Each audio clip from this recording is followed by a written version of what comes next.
আমরা সবাই মৃত মানুষ। এখানে আত্মহত্যার কোনো প্রয়োজন নেই। প্রতিদিন খবরের কাগজ আমাদের নিঃশ্বাসের বিরুদ্ধে দাঁড়ায়।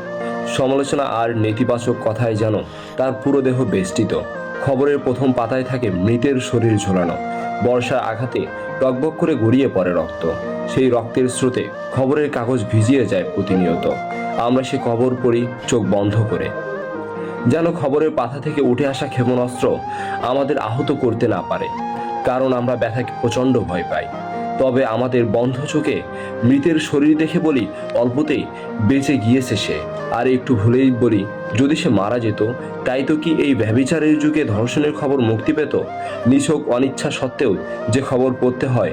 তার আগে তুমি দেখো খবরগুলো কতটা নেগেটিভ হলে প্রাধান্য পেত বিষাক্তটিতে, যা অল্পতেই গ্রাস করে। আর তুমি ভাবো কী বা হবে বিষাক্ততার পেছনে ছুটলে? আমি তো আর পান করছি না সেই জল মন ভুলে। আর সেই খবর যা তুমি পড়ছো, তুমি জানোই না কিভাবে মৃত্যু হলো যখন দেহ থাকে অন্যের দখলে।